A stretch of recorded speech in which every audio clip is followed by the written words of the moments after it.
नमस्कार प्यारे साथियों, अवस्थी क्लासेस के ऑनलाइन प्लेटफॉर्म में आप सभी का हार्दिक स्वागत और अभिनंदन। दोस्तों, मैं गोपाल दायमा आज आपको कुछ रसायन विज्ञान की महत्वपूर्ण जानकारी लेकर के लिए उपस्थित हूं। दोस्तों, आइए हम एक महत्वपूर्ण चैप्टर के बारे में चर्चा करते हैं जो अक्सर सभी एग्जामों में पूछा जाता है। दोस्तों, आपने एक टॉपिक का नाम सुना होगा, जैसे कि आपको एक टॉपिक पूछा जाता है जो कि गैसों से संबंधित है। दोस्तों, उस महत्वपूर्ण टॉपिक का नाम होता है दोस्तों जिसे हम कहते हैं अक्रिय गैस। आप लोगों ने सभी अक्रिय गैसों के बारे में आपसे जरूर पढ़ा होगा और दोस्तों इनसे संबंधित एक प्रश्न एग्जाम में जरूर पूछा जाता है। दोस्तों, क्वेश्चन किस तरीके का आता है, मैं आपको एक क्वेश्चन से मुखातिब करवाता हूं। क्वेश्चन पूछा जाता है दोस्तों आप लोगों से कि वायुमंडल में सर्वाधिक मात्रा में, क्वेश्चन की लैंग्वेज क्या है दोस्तों जो प्रतियोगी परीक्षाओं में अक्सर पूछी जाती है। आपसे पूछा जाता है कि वायुमंडल में सर्वाधिक मात्रा में पाई जाने वाली, वायुमंडल में सर्वाधिक मात्रा में पाई जाने वाली अक्रिय गैस है। इस तरीके से दोस्तों आपसे क्वेश्चन पूछा जाता है, वायुमंडल में सर्वाधिक मात्रा में पाई जाने वाली अक्रिय गैस है। इस तरीके से एग्जाम में आपसे क्वेश्चन पूछा जाता है। और दोस्तों, क्या विकल्प दिए हुए होते हैं प्रश्न के? पहला विकल्प आप लोगों को दिया हुआ होता है दोस्तों, जिसका नाम होता है, एक ऑप्शन पर आपसे बोलता है नाइट्रोजन। दूसरा ऑप्शन आपको देता है दोस्तों, दूसरा ऑप्शन आपको देता है बी ऑप्शन, जिसके बारे में कहता है आर्गन। एक क्वेश्चन आपको देता है दोस्तों इस तरीके से, जिसका ऑप्शन होता है हीलियम। एक इसी तरीके से एक ऑप्शन आपको देता है दोस्तों, और उस विकल्प में दिया हुआ होता है नियोन। इस तरीके से आपको एक क्वेश्चन दिया हुआ होता है और आपसे पूछा जाता है कि वायुमंडल में सर्वाधिक मात्रा में पाई जाने वाली गैस है। दोस्तों, क्वेश्चन के अकॉर्डिंग अगर अपन बात करें तो क्वेश्चन के अकॉर्डिंग जिसका राइट आंसर निकल के आता है वो नाइट्रोजन गैस आती है। आप सभी जानते हो कि वायुमंडल में सर्वाधिक मात्रा में नाइट्रोजन गैस पाई जाती है, जिसकी वायुमंडल में प्रतिशत मात्रा होती है दोस्तों 78.09%। आर्गन, हीलियम और नियोन, दोस्तों ये तीनों के तीनों अक्रिय गैस होती हैं और इन अक्रिय गैसों के बारे में आज हम चर्चा करने वाले हैं। अक्रिय गैस क्या होती हैं, इन अक्रिय गैस कितनी होती हैं, इन अक्रिय गैसों के क्या क्या उपयोग हैं। दोस्तों, आज आपको इस चैप्टर को इतना कंठस्थ रूप से तैयार करवा कर रहूंगा कि दोस्तों एग्जाम से संबंधित किसी प्रकार का क्वेश्चन आपका गलत नहीं होगा। दोस्तों, अपन बात कर रहे हैं अक्रिय गैसों की।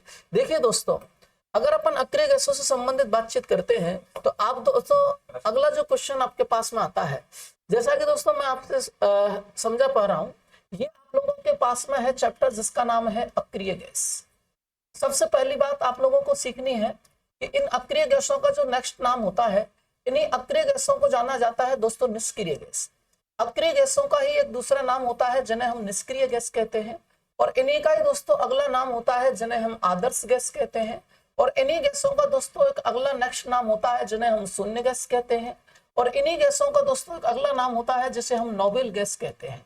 तो सारे के सारे नाम दोस्तों अक्रिय गैसों के होते हैं। चाहे आपसे अक्रिय गैस के बारे में पूछे, चाहे आप निष्क्रिय गैस के बारे में पूछे, चाहे आपसे आदर्श गैस के बारे में पूछे, चाहे आपसे शून्य गैस के बारे में पूछे, चाहे आपसे नोबेल गैस के बारे में पूछे, कहना यह चाहता हूं आप सभी से कि दोस्तों इन सब का ओवरऑल नाम एक ही होता है। ये सारे एक दूसरे के समानार्थी शब्द हैं, इन सब का मतलब एक होता है। दोस्तों, आपको ये सीखना है कि अक्रिय गैसों की जो संख्या होती है, हम सबने पढ़ा है कि रसायन विज्ञान के अंतर्गत एक आवर्त सारणी चलती है जिसको हम पीरियोडिक टेबल कहते हैं।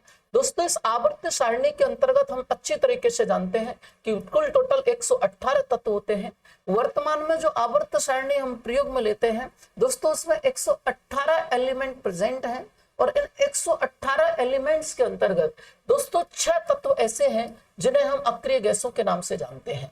इस 118 तत्वों में दोस्तों 6 तत्व इस प्रकार के हैं कि जिन्हें अक्रिय गैसों के नाम से जाना जाता है। आप सभी को पता है कि दोस्तों इस आवर्त सारणी का निर्माण दुनिया में जो सर्वप्रथम हुआ था, तो दोस्तों ये आवर्त सारणी सर्वप्रथम जिस वैज्ञानिक के द्वारा तैयार की गई उसका नाम था दोस्तों डी.आई. मेंडलीफ।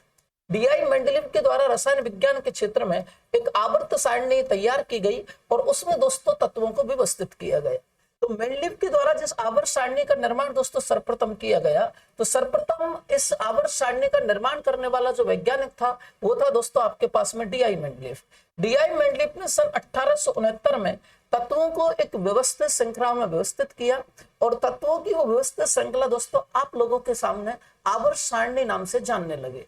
दोस्तों, आवर्त सारणी के अंतर्गत जो 118 तत्व होते हैं जिसमें 6 तत्व अक्रिय गैसों के रूप में होते हैं। दोस्तों, ये जो मेंडलीफ की आवर्त सारणी थी, इस मेंडलीफ की आवर्त सारणी में बताना चाहूंगा दोस्तों, आप लोगों के पास में 7 आवर्त थे, और दोस्तों इस आवर्त सारणी को 9 वर्गों में बांटा गया था। 9 वर्ग और 7 आवर्तों के अंतर्गत इस मेंडलीव की आवर्त सारणी को व्यवस्थित किया गया। इस मेंडलीव की आवर्त सारणी को मेंडलीव के द्वारा बांटा गया।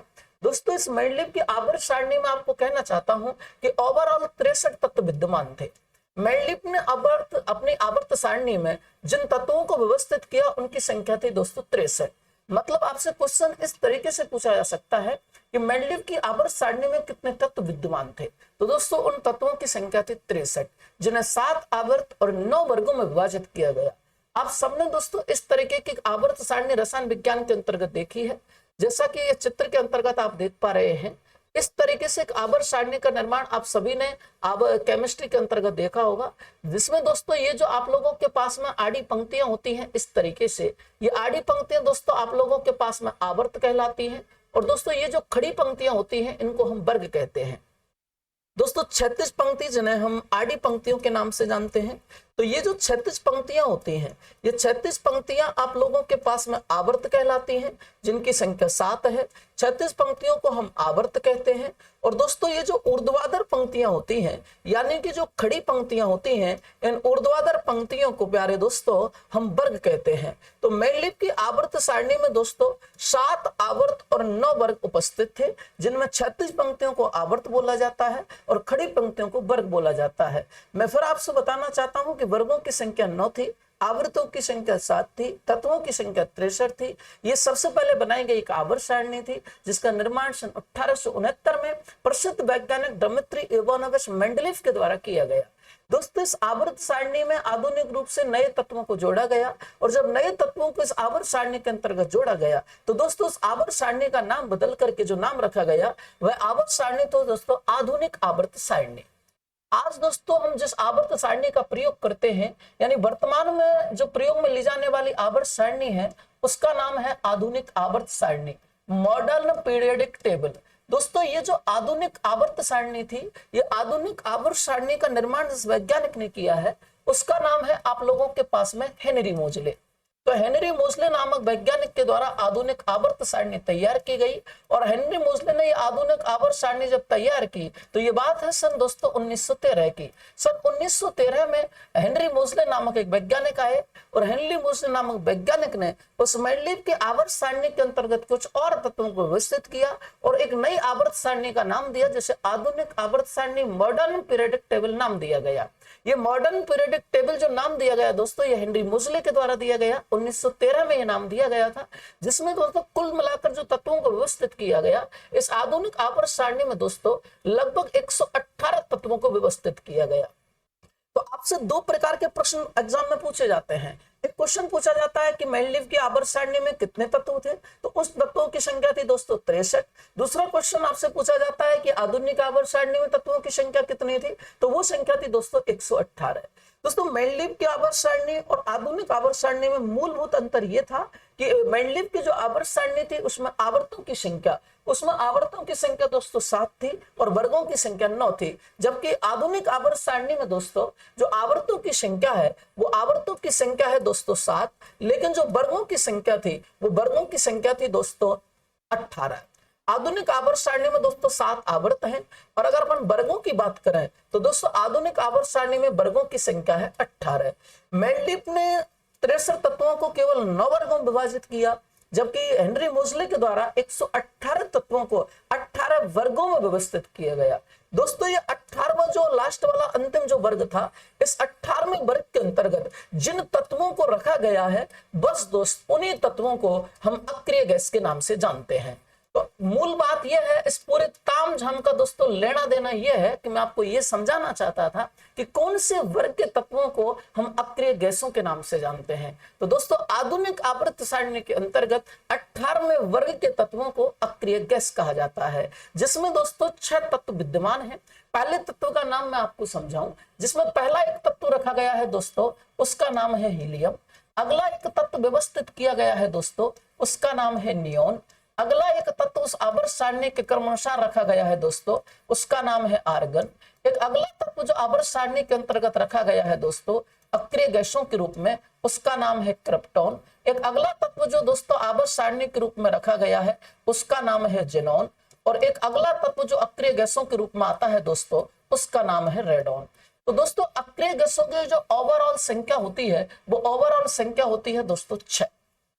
पूरी आवर्त सारणी के अंतर्गत 6 अक्रिय गैस होती हैं दोस्तों, जिन्हें हम निष्क्रिय गैस कहते हैं, जिन्हें हम नोबेल गैस कहते हैं, जिन्हें दोस्तों हम शून्य गैस कहते हैं, आदर्श गैस के नाम से जानते हैं। उनकी संख्या 6 है दोस्तों। एक गैस का नाम है आपके पास में हीलियम, अगली एक गैस आपके पास में है नियोन, अगली गैस का नाम है आर्गन, अगली है आपके पास क्रिप्टॉन, अगली गैस है आपके पास में जेनॉन, और अंतिम गैस है दोस्तों रेडॉन। तो 6 अक्रिय गैस होती हैं दोस्तों। ये 18वें वर्ग के तत्व होते हैं और ये ऐसे तत्व होते हैं दोस्तों जिनकी दूसरे तत्वों के साथ क्रियाएं नहीं होती है। तो ऐसे तत्व जिनकी कोई क्रियाएं नहीं होती हैं उन्हें हम अक्रिय तत्व कहते हैं, अक्रिय गैस कहते हैं, निष्क्रिय गैस कहते हैं, शून्य गैस कहते हैं, नोबेल गैस कहते हैं, आदर्श गैस कहते हैं। तो दोस्तों आवर्त सारणी से संबंधित 2 चीजें आज हम क्लियर कर चुके हैं कि सबसे पहले रसायन विज्ञान के क्षेत्र में आवर्त सारणी का निर्माण डी.आई. मेंडलीव के द्वारा किया गया, जिसमें 7 आवर्त और 9 वर्ग थे, 63 तत्व विद्यमान थे। दोस्तों उस मेंडलीव की आवर्त सारणी में जो मूलभूत सुधार किए गए और नए तत्वों को जो व्यवस्थित किया गया उसका नाम रखा गया आधुनिक आवर्त सारणी। और आधुनिक आवर्त सारणी के अंतर्गत दोस्तों 118 तत्वों को व्यवस्थित किया गया, जिन्हें 7 आवर्त और 18 वर्गों में विभाजित किया गया। दोस्तों जो आधुनिक आवर्त सारणी का अंतिम वर्ग था 18वां, उस 18वें वर्ग के अंतर्गत दोस्तों 6 तत्वों को रखा गया और बस उन्हीं 6 तत्वों को हम अक्रिय गैस के नाम से जानते हैं, जिसमें पहला नाम दोस्तों आता है हीलियम, अगला नाम आता है नियोन, अगला नाम आता है आर्गन, नेक्स्ट होती है क्रिप्टॉन, नेक्स्ट जेनॉन और अंतिम तत्व होता है दोस्तों रेडॉन। दोस्तों इन सभी अक्रिय गैसों को आप जिस तरीके से याद रख सकते हैं, मैं आप लोगों के लिए एक शानदार पंक्ति बताता हूं जिसके माध्यम से दोस्तों इन सभी गैसों को आप याद रख सकते हैं। दोस्तों आप ये पंक्ति अगर याद रखें तो आपको सभी अक्रिय गैसों की पंक्ति याद आ जाएगी। दोस्तों ये पंक्ति आप लोगों को याद रखनी है, एक छोटी सी ट्रिक के रूप में आप इन गैसों को याद रख सकते हैं। जैसा कि मैंने लिखा है कि हेमा मालिनी ने दोस्तों अरविंद कुमार की, हेमा मालिनी ने अरविंद कुमार की और अरविंद कुमार की जिंदगी रंग डाली। इस पंक्ति से दोस्तों सभी अक्रिय गैसों को आप हमेशा के लिए याद रख सकते हैं और मैं आशा ये करता हूं दोस्तों कि ये पंक्ति आपको जरूर पसंद आएगी और इस पंक्ति को आप जरूर याद रख पाएंगे। मैंने लिखा है दोस्तों हेमा मालिनी ने अरविंद कुमार की जिंदगी रंग डाली। दोस्तों कैसे हेमा मालिनी अरविंद कुमार की जिंदगी रखती है और कैसे आपको अक्रिय गैस याद रखते हैं, देखिए दोस्तों इसमें है शब्द से आप लोग जो शब्द बनाओगे उसका नाम होगा दोस्तों हीलियम, यानी कि हेमा मालिनी में ही वर्ड से जो आप शब्द बनाओगे दोस्तों उसका नाम होगा हीलियम। दोस्तों हेमा मालिनी के अंतर्गत नी शब्द छिपा हुआ है और नी से जिस वर्ड को आप बनाओगे उसका नाम होगा नियोन। दोस्तों अरविंद कुमार में ए वर्ड छुपा हुआ है और ऐसे आप जिस शब्द को बनाओगे उसका नाम होगा आर्गन। दोस्तों अरविंद कुमार की के अंतर्गत जिस शब्द की धारणा है दोस्तों उसका नाम है क्रिप्टॉन। अगला आपके पास में जो शब्द आता है दोस्तों अरविंद कुमार की जिंदगी रंग डाली, तो जैसे हम जिस शब्द को बनाएंगे दोस्तों वह आपके पास में होगा जेनॉन। जिंदगी रंग डाली और रंग के अंतर्गत जो शब्द दोस्तों छिपा हुआ है उसका नाम है रेडॉन। तो इस तरीके से आप 6 अक्रिय गैसों को याद रख सकते हैं। मैंने दोस्तों क्या बोला, हेमा मालिनी ने अरविंद कुमार की जिंदगी रंग डाली, है से आप लोग बनाओगे हीलियम, नी से आप लोग बनाओगे नियोन, ऐसे आप लोग बनाओगे आर्गन, की से आप लोग बनाओगे क्रिप्टॉन, जिंदगी में जी वर्ड से आप बनाओगे जेनॉन और रंग में दोस्तों रे से आप लोग बनाओगे रेडॉन। तो मेरे क्वेश्चन है आप लोगों से कि अक्रिय गैसों की संख्या कितनी होती है, आपका आंसर होगा 6। अगला मेरा क्वेश्चन आपसे होगा कि आधुनिक आवर्त सारणी में कौन से वर्ग के तत्वों को अक्रिय गैस कहा जाता है, आपका आंसर होगा कि सर 18वें वर्ग के तत्वों को हम अक्रिय गैस कहते हैं। फिर मेरा अगला क्वेश्चन होगा कि सर्वप्रथम रसायन विज्ञान के क्षेत्र में आवर्त सारणी का निर्माण करने वाले वैज्ञानिक कौन थे, तो उसका उत्तर होगा आपके पास में मेंडलीव। फिर आपका अगला प्रश्न होगा कि दोस्तों बताइए आधुनिक आवर्त सारणी का निर्माण किसने किया। दोस्तों आवर्त सारणी और आधुनिक आवर्त सारणी दोनों में दोस्तों डिफरेंस है। आवर्त सारणी डी.आई. मेंडलीव के द्वारा तैयार की गई, जबकि आधुनिक आवर्त सारणी हेनरी मुजले के द्वारा तैयार की गई। आवर्त सारणी सन 1869 में प्रकाशित की गई, जबकि आधुनिक आवर्त सारणी 1913 में प्रकाशित की गई। आवर्त सारणी के अंदर 63 तत्व विद्यमान थे, जबकि आधुनिक आवर्त सारणी में 118 तत्व विद्यमान थे। आवर्त सारणी के अंदर दोस्तों 7 आवर्त और 9 वर्ग थे, जबकि आधुनिक आवर्त सारणी के अंदर 7 आवर्त और 18 वर्ग थे। दोस्तों 18वें वर्ग के तत्वों को हमने अक्रिय गैस कहा है, जिनमें एक आता है हीलियम, अगला आता है नियोन, अगला होता है आर्गन, नेक्स्ट होती है क्रिप्टॉन, नेक्स्ट ज़ेनॉन और अंतिम तत्व होता है दोस्तों रेडॉन। सबसे पहले दोस्तों हम एक एक की चर्चा करते हैं। सबसे पहले आप लोगों के आती है हीलियम। सबसे पहले दोस्तों हम हीलियम के बारे में चर्चा करते हैं। बताना चाहूंगा दोस्तों, जो हीलियम गैस होती है ये ब्रह्मांड में सर्वाधिक मात्रा में पाई जाती है। तो मैं आपसे कहना क्या चाह रहा हूं कि ब्रह्मांड में सर्वाधिक मात्रा में पाई जाने वाली और ब्रह्मांड में सर्वाधिक मात्रा में पाई जाने वाली जो अक्रिय गैस है दोस्तों, उसका नाम है हीलियम। मैंने क्या पूछा है दोस्तों, गौर करना शब्दों पर। मैंने कहा है कि ब्रह्मांड में सर्वाधिक मात्रा में पाई जाने वाली अक्रिय गैस। जब दोस्तों इस तरीके की बात आपसे एग्जाम में पूछता है तो अक्रिय गैस का आंसर दोस्तों आपको देना है हीलियम। ब्रह्मांड में सर्वाधिक मात्रा में अक्रिय गैस हीलियम पाई जाती है दोस्तों, जिसकी प्रतिशत मात्रा है 26.5%।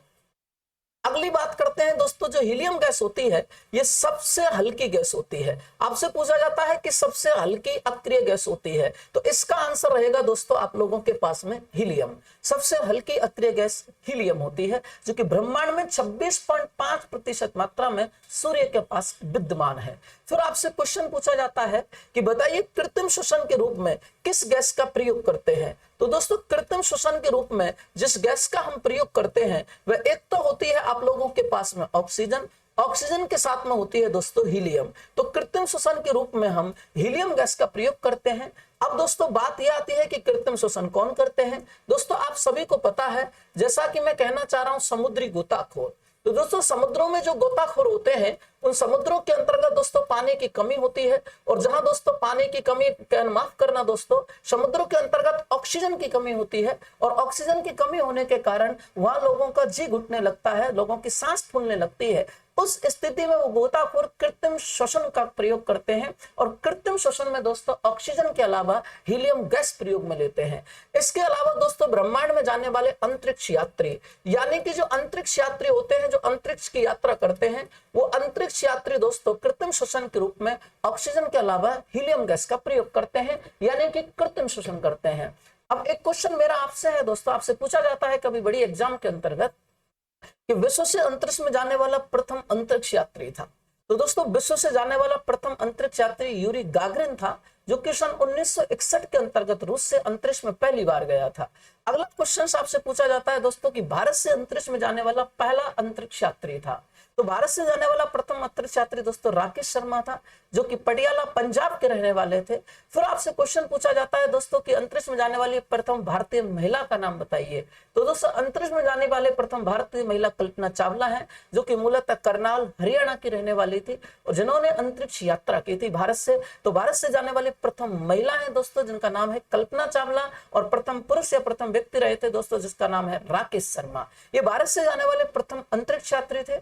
और दोस्तों विश्व से जाने वाले प्रथम यात्री थे जिसका नाम था यूरी गागरिन, जो कि रूस से गया था 1961 के अंदर। और दूसरी महिला, अगर अपन बात करें कि विश्व से जाने वाली प्रथम महिला अंतरिक्ष यात्री कौन थी, तो उसका नाम था दोस्तों वेलेंटिना तेरेस्कोवा। तो वेलेंटिना तेरेस्कोवा विश्व से जाने वाली प्रथम महिला अंतरिक्ष यात्री, जो कि 1963 में रूस से दोस्तों पहली बार अंतरिक्ष में पहुंची थी। अब दोस्तों आपसे अक्सर क्वेश्चन पूछा जाता है कि बताइए अस्थमा के रोगी, अस्थमा जिनको बोलते हैं दोस्तों श्वास या दमा के रोगी, तो अस्थमा या मैं कह दूं दोस्तों दमा के रोगी कृत्रिम श्वसन के रूप में, और कृत्रिम श्वसन के रूप में दोस्तों ऑक्सीजन गैस के अलावा हीलियम गैस का प्रयोग करते हैं। इसके बाद में आपसे पूछा जाता है दोस्तों कि सबसे भारी अक्रिय गैस कौन सी होती है। तो जब दोस्तों आपसे सबसे भारी अक्रिय गैस की चर्चा की जाती है तो इसका आंसर आप लोगों को लगाना होता है कि सबसे भारी जो अक्रिय गैस होती है दोस्तों, वो सबसे भारी अक्रिय गैस आप लोगों के पास में होती है जिसका नाम होता है रेडॉन। तो सबसे भारी अक्रिय गैस, और सबसे भारी अक्रिय गैस दोस्तों आप लोगों के पास में रेडॉन होती है। इसके बाद में लेके चलते हैं दोस्तों, अगली आपके पास में अक्रिय गैस आती है नियोन। तो अक्रिय गैस जो दोस्तों नियोन होती है उसके बारे में हम चर्चा करते हैं। ये सबसे चमकीली अक्रिय गैस होती है। इसी तरीके से दोस्तों अक्रिय गैसों के बारे में निरंतरता आप सीखते रहिएगा, मैं आपको सिखाता रहूंगा। थैंक यू सो मच, धन्यवाद।